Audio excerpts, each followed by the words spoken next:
arrivé avec la plupart des collègues et des copains que j'ai de dire tout simplement organisons un événement.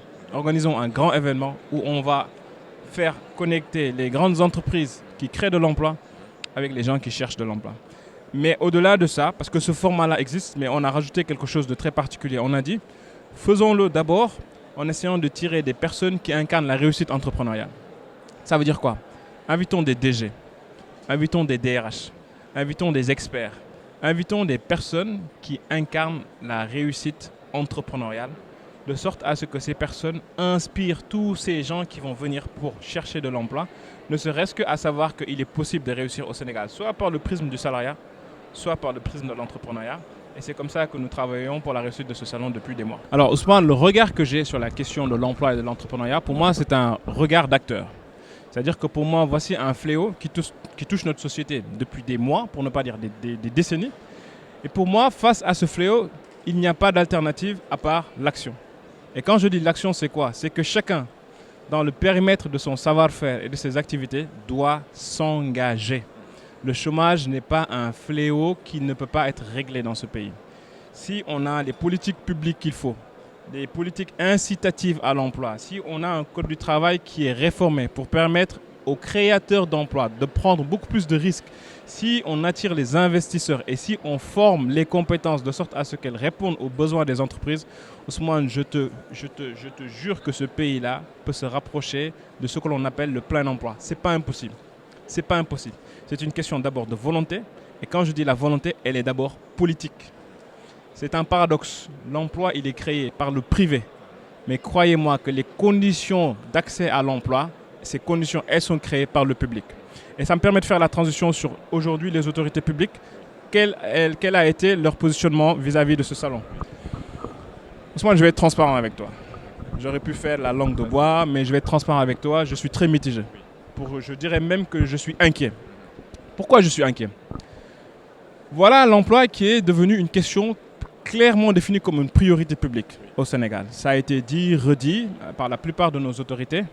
L'expérience que je tire de ce salon, et je te le dis en toute transparence, sur la dizaine d'agences et de structures de l'État que nous avons contactées de manière rigoureuse, je parle sous votre contrôle parce qu'on l'a fait tous ensemble. Il y a eu peut-être 2 ou 3 qui ont pris le sérieux de cette question et qui l'ont accompagné. Et ça me permet d'ailleurs de les féliciter. Je commence principalement d'abord par l'ANPEJ. L'ANPEJ a été l'une des rares agences publiques de l'État qui a accompagné le projet en tant que tel. Okay. On a l'ANPEJ, on a le ministère de l'Emploi et de la formation professionnelle. On a l'Agence sénégalaise des études spéciales qui sont vraiment les structures qui ont été très supportives sur ce projet et sur ce salon. Hormis cela, en toute transparence, nous avons toqué à beaucoup de portes, nous avons demandé beaucoup d'audiences, nous avons écrit beaucoup de courriers et malheureusement, le résultat qui était attendu n'a pas été à la hauteur de nos espérances. Peut-être que c'est à notre niveau, peut-être que c'est notre approche qui doit être revue, mais ce que je sais, c'est qu'en tout cas, le niveau de support qu'on attendait, qu'il soit logistique, qu'il soit technique, qu'il soit humain, qu'il soit financier, on ne peut pas traiter la question de l'emploi sans avoir un support financier. À tous ces niveaux-là, malheureusement, je suis tenté de dire que ça a été très mitigé, en espérant que c'est une première édition et que pour les prochaines éditions, peut-être qu'à ce moment-là, on aura beaucoup plus de support de la part de nos autorités. Alors, la prochaine étape à la sortie de ce salon, et c'est un des angles différenciants de tous les différents autres forums qui existent, c'est d'abord de manière assez rationnelle de faire l'évaluation du salon. Combien de personnes sont arrivées? Combien de personnes ont été accueillies dans les entreprises? Combien de postes exprimés par les entreprises ont été pourvus à des candidats venant du salon? Le suivi, clairement. Un suivi qualitatif et un suivi quantitatif. Le suivi qualitatif consistera à avoir des chiffres, okay, pour savoir, autant au niveau des entreprises qu'au niveau des candidats, quelles ont été les dynamiques que nous avons croisées. Ensuite, sur le plan qualitatif, quel a été le taux de satisfaction globale au niveau des entreprises, de ce qu'elles ont vu, et quel a été le niveau de satisfaction aussi de tous ces candidats qui sont arrivés. Et dans ce qualitatif, on essaiera de savoir qu'est-ce qu'ils ont tiré comme expérience positive du salon et est-ce qu'il y a d'autres sujets sur lesquels elles voudraient avoir davantage de services, de prestations, d'accompagnement. Je pense que tu l'as dit tout à l'heure avec Charles, on a eu beaucoup de masterclass, beaucoup de formations. De formations, Ousmane, sur des sujets qui sont critiques en matière de recherche d'emploi. Des soft skills, savoir bien parler, savoir communiquer, avoir un projet clair, avoir un focus assez clair sur sa trajectoire professionnelle. Ce sont des choses qui font beaucoup défaut chez les jeunes. Et donc ça, on va essayer de l'évaluer, de le quantifier. Ousmane, tout ceci sera partagé sur la place publique et surtout au niveau de nos autorités. Parce qu'à la fin de la journée, il y a une tutelle sur la question de l'emploi, sur nos autorités. Et donc les enseignements tirés du salon seront partagés avec eux. Il y a un mémorandum qui va sortir et qui leur sera partagé.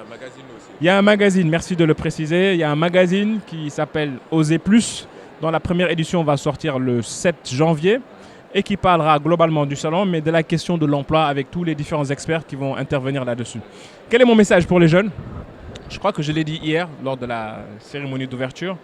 Ousmane, pour moi, le chômage, ce n'est pas un fléau, ce n'est pas un mal inéluctable. Chacun d'entre nous a la possibilité, soit de manière active, d'aller chercher un emploi ou de créer son propre emploi. Ousmane, il n'y a pas de saut métier. Ce n'est pas nous qui le disons. Sortir de chez soi, mettre une table, avoir un projet clé pour vendre des cacahuètes, c'est un métier. Et je te donne une anecdote. J'ai eu la chance de travailler avec des hommes qui ont abouti et on peut dire réussi dans ce pays. Des hommes d'affaires très aboutis, qui sont devenus des milliardaires. Et je pense que tout le monde connaît d'ailleurs cette histoire-là. La majorité des hommes d'affaires sénégalais qui ont réussi ne sont pas passés par l'école. Et ont commencé leur parcours par des métiers. Serigne Mboup, Babacar Ngom, Abdoulaye Dia, Malick Gueye. Tous ces personnages forts aujourd'hui de notre système économique sont partis par des métiers souvent qu'on peut sous-estimer dans notre système social, dans notre système socio-économique. Mais c'est pour dire à tous ces gens ici, ne vous fixez pas comme objectif que le salariat direct au niveau des entreprises. Si vous n'avez pas la chance d'avoir un emploi avec les entreprises, créez votre propre emploi. Chacun d'entre nous a une passion, chacun d'entre nous a une envie, chacun d'entre nous a un talent.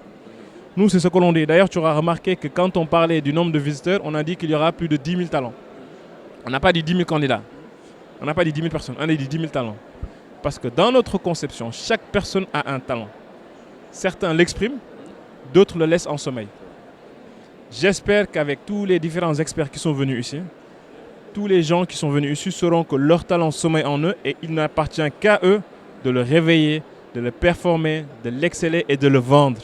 Et c'est comme ça qu'on devient riche. Ousmane, on n'est jamais riche par le salariat. Si beaucoup de gens viennent ici avec l'espérance de devenir riches, ce n'est pas par le salariat. On devient riche par les entreprises, par les affaires. Exactement, exactement. Et ça, ce sera mon mot de la fin.